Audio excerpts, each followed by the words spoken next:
Good morning दोस्तों से आज हम 71 बीपीएससी क्लास पीटी के लिए बीपीएससी घटना चक्र क्लास 5 देखने जा रहे हैं। और ये ऑब्जेक्टिव और सब्जेक्टिव दोनों क्लास कराया जा रहा है, तो आप चैनल को ज़्यादा से ज़्यादा शेयर और सब्सक्राइब करिए और दोस्तों को फॉरवर्ड करिए।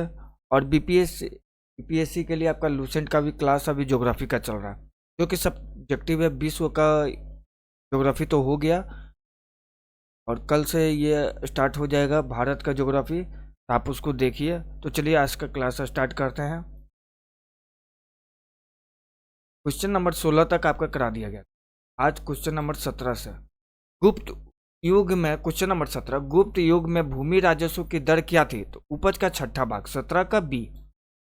गुप्त काल में जो लोग राजकीय भूमि पर कृषि करते थे उन्हें अपनी उपज का एक भाग, उपज का छठा भाग राजा को कर के रूप में देना पड़ता, जो षष्ठांश होता था। गुप्त अभिलेखों में भूमि को भाग अथवा उड़क कहा जाता है। क्वेश्चन नंबर 18, किस प्रकार की भूमि को अपरहत कहा जाता है?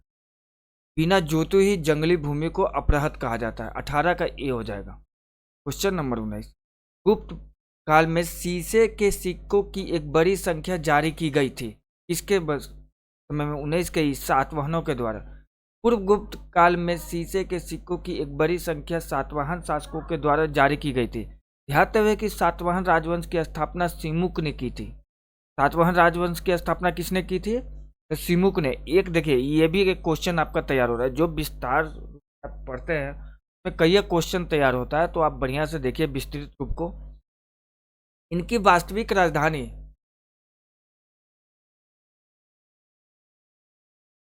प्रतिष्ठान या पैठन में अवस्थित थी।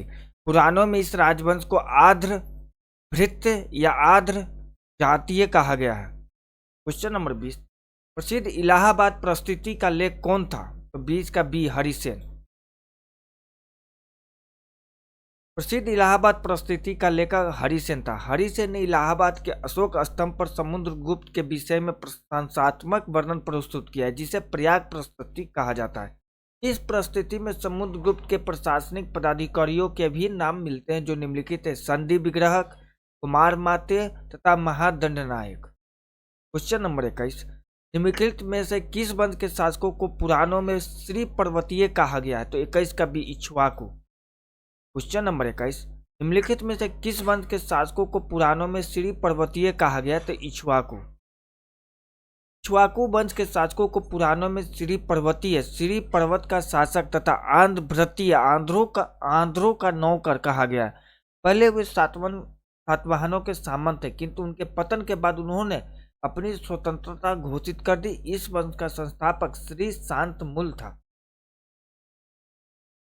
क्वेश्चन नंबर 22, वर्धन राजवंश की स्थापना किसने की? 22 का ये पुष्यभूति। बाणभट्ट की रचना हरिचरित के अनुसार वर्धन वंश की स्थापना पुष्यभूति नामक व्यक्ति ने स्थानेश्वर में की थी। हर्षवर्धन इस वंश का सबसे महान शासक था। क्वेश्चन नंबर 23, कभी बाण निवासी था? 23 का डी, उपयुक्त में से कोई नहीं। बाणभट्ट का जन्म बिहार में सोन नदी के किनारे अवस्थित प्रीतिकूटा नामक गांव में हुआ था। इनके पिता का नाम चित्रभानु तथा माता का नाम राजदेवी था। क्वेश्चन नंबर 24, हर्षवर्धन के शासन काल में किस चीनी यात्री ने भारत की यात्रा की थी? तो हेनसोंग ने। 24 का बी। क्वेश्चन नंबर 25, निम्नलिखित में से किस शासक ने हर्ष के समय असम पर शासन किया? तो 25 का बी, भास्कर बर्मन। प्रश्नगत विकल्पों में हर्ष के समय पर भास्कर बर्मन ने असम पर शासन किया था। भास्कर बर्मन कामरूप असम का अंतिम शासक था। क्वेश्चन 26, हेनसोंग की भारत में यात्रा के समय सूती कपड़ों के उत्पादन के लिए प्रसिद्ध नगर कौन सा था? तो आपका मथुरा। 26 का बी। क्वेश्चन नंबर 27, 7वीं शताब्दी ईस्वी पूर्व के दौरान भारत का कौन शासक था जो बौद्ध धर्म के संरक्षण और सांस्कृतिक गतिविधियों के समर्थन के लिए जाना जाता है? तो आपका हर्ष। 27 का बी। 7वीं शताब्दी ईस्वी पूर्व के दौरान भारत का पुष्यभूति वंश का शासक हर्षवर्धन बौद्ध धर्म के संरक्षण और सांस्कृतिक गतिविधियों के समर्थन के लिए जाना जाता है। हर्षवर्धन ने लगभग 606 ईस्वी से 647 ईस्वी 41 वर्षों तक शासन किया। क्वेश्चन नंबर 28, चीनी यात्री हेनसोंग ने किस विश्वविद्यालय में अध्ययन किया था? तो 28 का डी नालंदा विश्वविद्यालय में। 637 ईस्वी में हेनसोंग नालंदा विश्वविद्यालय गया। इस समय यहाँ के कुलपति आचार्य शीलभद्र थे। लगभग 1.5 वर्ष तक नालंदा में निवास कर उसने योग शास्त्र का अध्ययन किया। इसके बाद वह बंगाल, उड़ीसा, धानकटक होता हुआ कांची पहुंचा। अपनी यात्रा के दूसरे दौर में हेनसोंग पुनः नालंदा आया और वहां व्याख्यान दिए। क्वेश्चन नंबर 29, गुप्त वाकाटक युग में तार्किक तर्क और बहस पर ध्यान केंद्रित करते हुए भारतीय दर्शन के लिए किस महत्वपूर्ण स्कूल का विकास हुआ?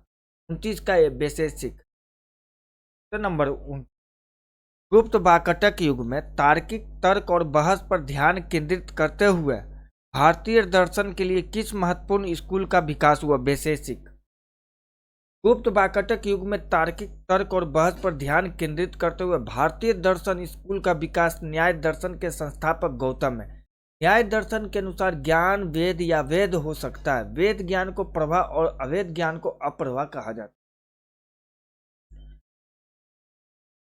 गुप्त युग से रिलेटेड आपका क्वेश्चन समाप्त हुआ। अब प्राचीन भारत में स्थापत्य कला, यहां से क्वेश्चन देखेंगे। क्वेश्चन नंबर 1, खजुराहो मंदिर स्थापत्य के निर्माण में सहयोगी थे? तो पहला का ये हो जाएगा चंदेल। मध्य प्रदेश के छतरपुर जिले में स्थित खजुराहो में चंदेल राजाओं द्वारा निर्मित मंदिर आज भी चंदेल स्थापत्य की उत्कृष्टता का व्याख्यान करता है। इन मंदिरों का निर्माण मुख्यतः 10वीं और 12वीं शताब्दी के मध्य 950 से 1050 चंदेलों का मुख्य काल, लेकिन पूर्ववर्ती एवं प्रवर्ती काल में भी निर्माण हुए के बीच कराया गया। यहाँ के मंदिरों में कंदारिया महादेव मंदिर सर्वप्रमुख है। क्वेश्चन नंबर 2, कला की गंधार शैली निम्न समय में से फली फूटी? दूसरा का एक कुषाणों के समय। कला की गंधार शैली निम्न में से किस समय फली फूली? तो कुषाणों के समय। क्वेश्चन नंबर 3, कला की गंधार शैली निम्न समय में फली फूली तो कुषाणों के समय। तीसरा का है। क्वेश्चन नंबर 4, झांसी के पास देवघर का मंदिर और इलाहाबाद प्रयागराज के पास गढ़वा मंदिर में बनी मूर्तियां किस काल के महत्वपूर्ण अवशेष है? तो आपका चौथा का भी गुप्त काल का। देवघर का दशावतार मंदिर जो वर्तमान में उत्तर प्रदेश के ललितपुर जिले में अवस्थित है, यह गुप्तकालीन मंदिर है।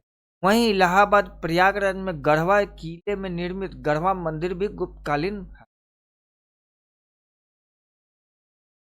क्वेश्चन नंबर 5, बोधिसत्व पद्मपाणि की पेंटिंग स्थित है? पांचवा का डी अजंता में।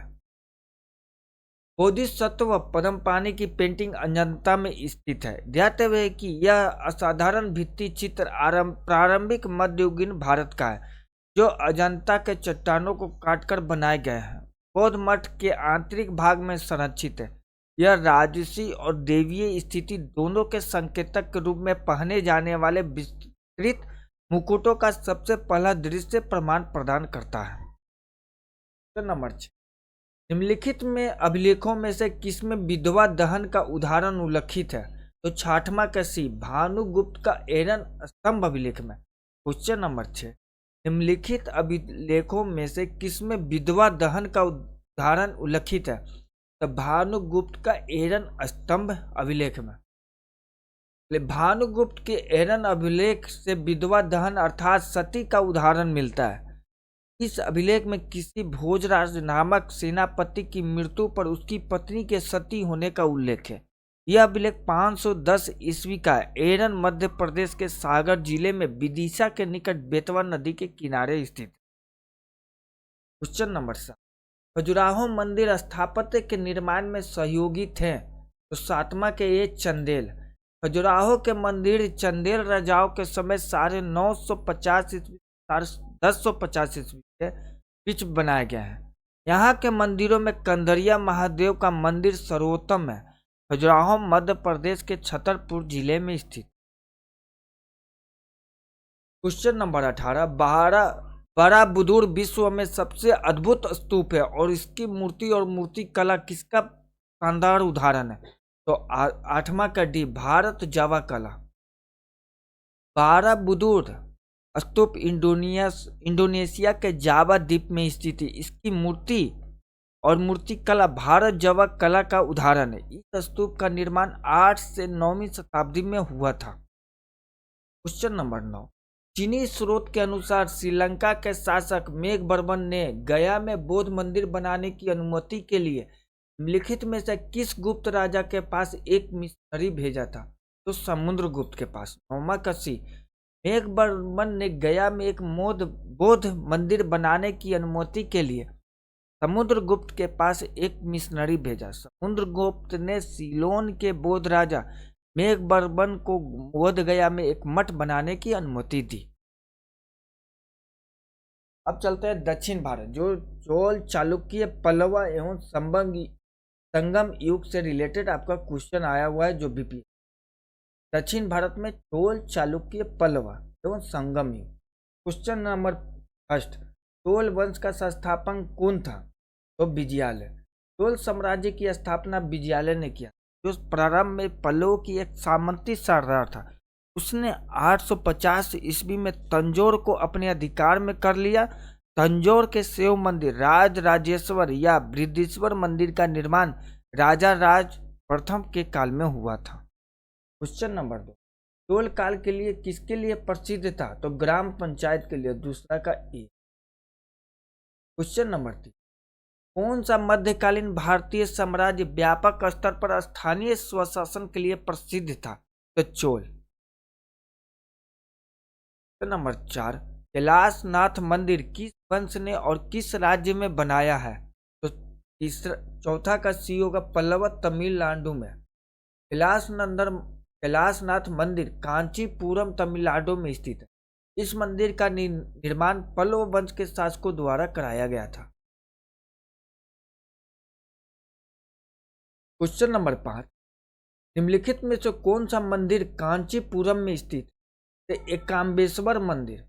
5वां का डी, एकाम्बरेश्वर मंदिर। एक काम्बरेश्वर मंदिर कांचीपुर में स्थित है। यह मंदिर देवाधिदेव देव महादेव को समर्पित है। इस मंदिर का निर्माण पल्लवों द्वारा कराया गया था। उल्लेखनीय है कि यह मंदिर हजारों साल पुराना है, जिसकी वर्तमान संरचना का पुनर्निर्माण 600 ईस्वी में पल्लवों द्वारा किया। क्वेश्चन नंबर 6, तंजावुर में बृहदीश्वर मंदिर का निर्माण किस राजा द्वारा करवाया गया था? तो राजराज प्रथम द्वारा। 8 का ए। क्वेश्चन नंबर 7, निम्नलिखित में से चेर राजवंश की राजधानी कौन सी थी?